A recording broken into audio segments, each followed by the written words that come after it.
I want to show you what happens when you sleep. And when you understand what happens when you sleep, you begin to have a knowledge on the important times to sleep and why. There's a little tiny gland in the base of the brain, and it's called the pineal gland. And the pineal gland is about the size of maybe a macadamia nut, and it's right in the base of your brain. And the pineal gland releases 4 hormones every night, but only in certain hours. In the winter time, it's between 9 and 2. And I think your summertime ends end of October, is that right? We call it daylight saving.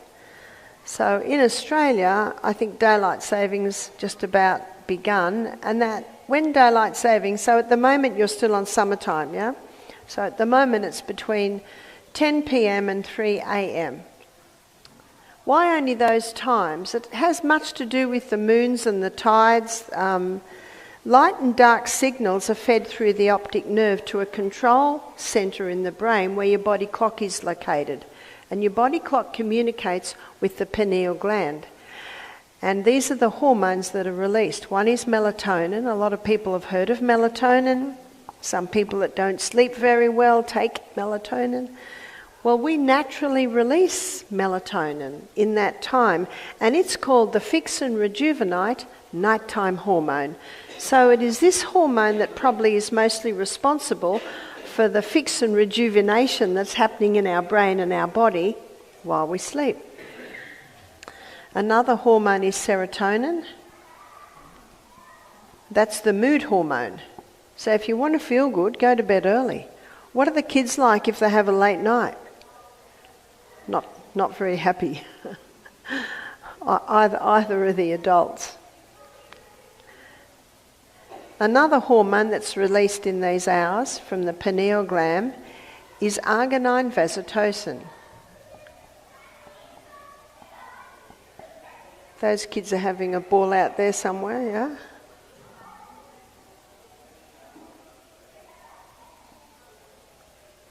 Arginine vasotocin is our natural painkiller. Did you know you have a natural painkiller? When you go to bed in these hours, your natural painkiller is released. But your natural painkiller, when it's used, it leaves a waste. And if that waste hasn't been released, then the next night, arginine vasotocin won't be released. So how do we get rid of the waste from using our arginine vasotocin? That's exercise. When you exercise in the day, as you perspire, you are letting go of the waste. And that's why exercise is so important to be able to increase your ability to sleep. Ecclesiastes says, the sleep of a labouring man is sweet. In other words, when you physically move through the day, you get physical exhaustion at night and you can sleep better.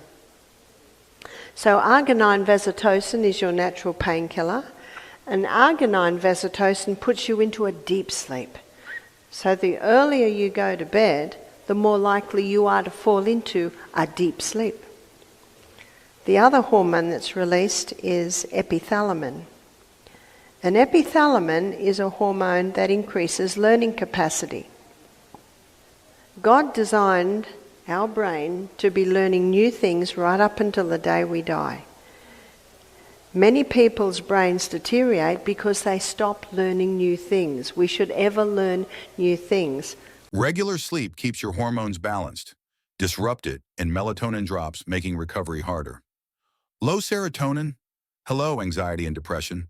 Stick to a schedule. Your health depends on it. So what happens if someone goes to bed at midnight? If someone goes to bed at midnight, not only have they cut down by almost half their melatonin, serotonin, arginine, vasotocin and epithalamin, but they've also lost some of their cleaning And what can also happen is they can wake up in the morning and they've still got memory from the day before in their short-term memory unit because there wasn't enough time to get it into the rapid eye movement time. Dr. Matthew Walker and his associates, they did a lot of research with this, and they got 20 students. And 20 students all learned the same things, and 10 of the students had 6 hours sleep a night, and 10 of the students had 8 hours sleep a night. And they found after 3 months, the ones on 8 hours sleep a night retained almost double what the 6 hours sleep a night. You see, they lost some of that consolidation, that confirmation of the things that they'd learnt through the day. Now, Dr. Matthew Walker, is a professor, and he was asked to write study tips for the university. And so the study tips that he gave for the university are very interesting. Number 1, he said, sleep with your windows open. Here's the pure air. In fact, these are all the things we just listed. He said, have some sunshine every day. And I discovered that sunshine was the key to recovering from jet lag.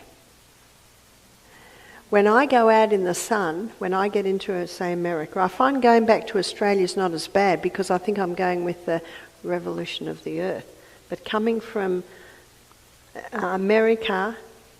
coming from Australia to America, it's not easy. But I discovered that if I sat in the sun and I put my head up to the sun with my eyes closed and let the sun's rays go through my eyelids, and then I put my head down after about 30 seconds and open my eyes and just sit outside, then I sleep the next day. Do you remember one of the first things I said was light and dark signals are fed through the optic nerve to a control centre in the brain where your body clock is located. And the body clock communicates with the pineal gland. So sunshine in the day helps us to sleep better at night because it resets that body clock.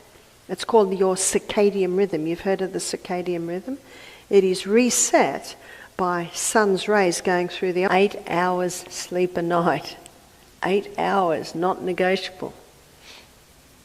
When I turned 50, I found that I started to have about 6 hours sleep a night and I felt good.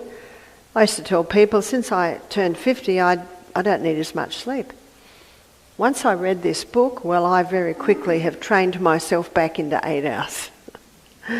Because that's the danger of the 6 hour. You feel okay, but it's a great deception because all of these things aren't happening. What Dr. Matthew Walker showed is that people with Alzheimer's, little amyloid plaques, in every case of Alzheimer's, they found little amyloid plaques, which are like little calcified deposits building up in the prefrontal cortex. Now, when someone's got Alzheimer's, how's their reason, intellect and judgment? It's not there, is it? It's not there. What Matthew Walker found, that when you sleep these hours, your cleaning system prevents the build-up of the amyloid plaques. And the people that have boasted of 5 hours sleep a night, let's have a look at how their latter years are. And remember, God never meant anyone to get Alzheimer's. He meant our mind to be brighter and smarter with age. So 8 hours is not negotiable. So the next one is exercise. If you want to sleep good at night, get physically active in the day. If you can't run, try the exercise bike, try the rebounder, try swimming, but some sort of physical exercise. Remember Ecclesiastes, the sleep of a labouring man is sweet because that man is physically exhausted from his physical exercise. And so many people today are at the computer. They're not doing physical work, they're doing brain work. Yes, the brain does need a rest when it's been working hard, but it needs that physical. Many guests that have been to our program, they buy the little rebound, the little mini trampolines in their office. And everyone in the office does 1 minute every hour. 1 minute every hour. Now, you could even do it if you had 60 people in the office, couldn't you? 60 minutes in an hour. 6, proper diet.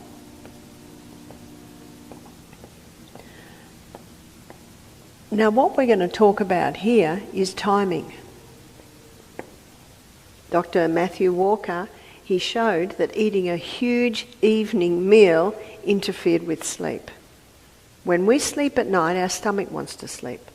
But when we eat a huge evening meal, then by the time we go to bed, it's usually still all in there, and your body has to keep working. It's got to keep working, otherwise that will, in that warm environment, it would start to rot, it would start to go bad.